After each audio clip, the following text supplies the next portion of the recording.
Guys, what's up? I'm Tim. AC could not make it today, but we got a special guest instead. We've had Kevin McAlpin on the show already from the Fanatic. Now we have Nick Kayal from 97.5 the Fanatic. He's one of the producers on the Tony Bruno and Harry May show. Does the Sports Center on Manelli, and he does some weekend shows. Nick, how's it going? Good, Tim. How are you, man? Pretty good. So let's jump right into these questions. We got a few. First of all, how likely is Jayson Werth to stay in Philly in your mind? I think it's slim to none. I think he's going to get paid somewhere else. I think whatever the Phillies have reportedly offer him won't be enough. There's been rumblings that he's been offered 3 years and maybe $55 million from the Phillies. I think the likelihood of him coming back is very slim. Whether it's the Yankees, the Boston Red Sox, I just believe there's some big market team that's going to outbid hit for him over the Phillies.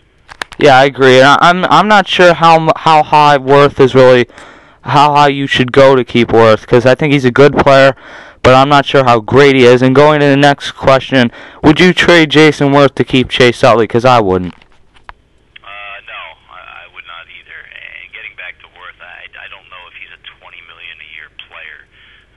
He's a very good player, $15-16 million a year, but certainly a player who's benefited from batting behind Ryan Howard in the lineup. But as far as trading Jayson Werth, for Chase Utley, I meant trade Chase Utley to keep Jayson Werth. Oh, trade Chase Utley to keep Jayson Werth? Yeah. No, because I don't think Chase Utley is finished yet. I think he's still a very good second baseman, one of the best hitting guys in the infield. I would not make that move. I don't think Chase Utley's finished. I think he was injured, and he certainly needed the offseason to get better. 2010-2011 season comes around, Chase Utley will bounce back. Yeah, I agree. I think Chase Utley is one of the best second basemen in a long time. I don't think Werth is good enough to move Utley. The bats this year are absolutely gone, basically, from April 10th on. Do you think they'll be back next year? I look at it, I think Utley will be back next year, Howard will be back more than he was this year, and I think Jimmy Rollins in a contract year will have a better year. Well, I think Utley and Howard will bounce back. Like I said, with Utley with the injury, I think he'll be fine. Ryan Howard is a cornerstone of your lineup. There's a reason why he's getting paid $25 million a year. Jimmy Rollins, I don't know. I think the guy has shown some decline over the last couple of years. If you go back to his MVP season, and you look at the numbers year after year, he certainly declined. Raul Ibanez is certainly not worth $13 million a year. So there's some guys in that lineup that have seen their better days, but Chase Utley and Ryan Howard, to me, will still be the mainstays in the lineup.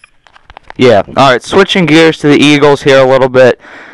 Vick, to me, has basically proven he's a franchise quarterback.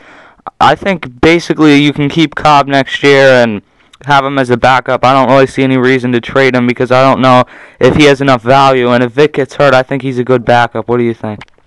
Oh, he's definitely a great backup. I mean, he's probably better than 10 or 11 quarterbacks that are starting in the NFL. And he's certainly shown he's a franchise quarterback, not only on the field but off the field. I think everybody knew that he could be a franchise quarterback on the field, but would he represent the franchise in a good light? I think he's shown that after his fallout, he's come back, he's dedicated. We all knew how great his arm was, how great his legs were, but was he dedicated? Would he spend the time to study the film? Would he do things right in the community? And by all means, he's done everything he's been asked to do from the Eagles since they signed him last year.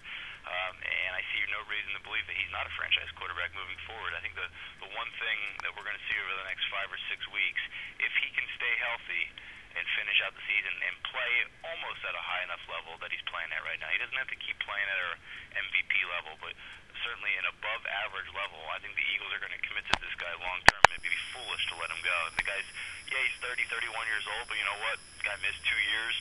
That's freshness in the legs. He's really maybe 28, 29 with his legs. Michael Vick, certainly franchise quarterback, possibly MVP of the NFL.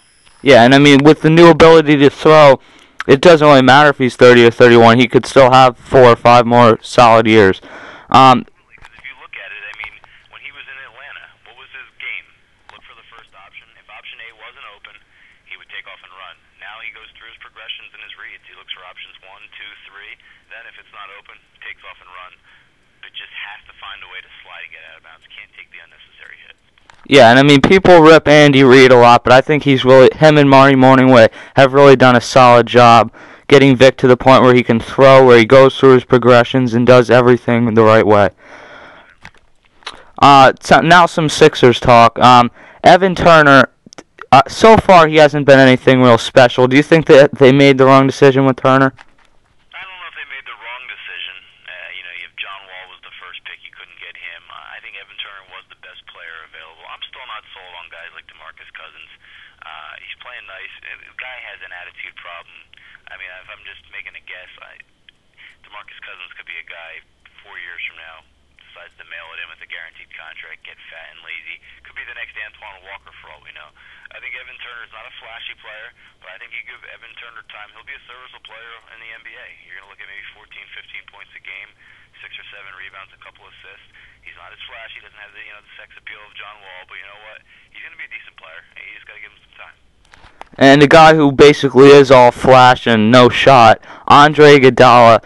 This is the final question here. Andre Iguodala, I think it's time to trade him. I think he has somewhat of a value, but at the very least, you're getting cap space cleared. Can't say that enough. I just would love to get rid of him as quickly as possible, and it's Stefanski for that matter. I think both of them should be out of town. The trade deadline coming up in the winter. They have to find a way to move this guy. I mean, you're just paying him too much money for really hollow stats. I mean, the guy gets 16 or 17 points a game, but it's where does that show up in the game? I mean, if you look last night, the Sixers were beating the Hawks by 18. Andre Iguodala was taking a ton of shots in the second half. Sixers lose by 5. I'm not a big Andre Iguodala fan. I don't want to come off as a hater, but I would get rid of this guy, ship him out of town as soon as possible. You got rid of some of that culture, that losing culture this past year by moving Sammy Dallenberg and a couple of other players. You have to get rid of Andre Iguodala. I think he's one of the people that's helped create a losing culture, though. You can get rid of Ed Stefanski, too. He's been a horrible... I can't really think of one move for him that's worked out. He signed Lou Williams to a long-term deal. He's a nice third guard. He signed Iguodala to a long-term deal, vastly overpaid for him. He signed Elton Brand to that deal, and Elton Brand, I think, has been on the bench more games than he's played. It's been a mess since he's been here.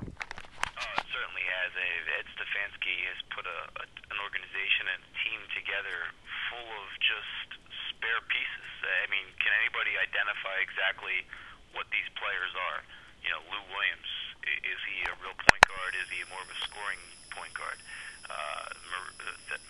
Spades, Thaddeus Young. I mean, it's almost as if you can't figure out how to put a starting 5 together because none of these guys really fit the mold of what you need. You need a power forward. You need a shooting guard. You need a 3, a point, somebody to come off the bench that can shoot. It's just a collection of mediocre talent that really just hasn't gelled, hasn't fit together to form a basketball team. I agree completely. Thanks a lot, Nick. You got it, man. Take care. All right.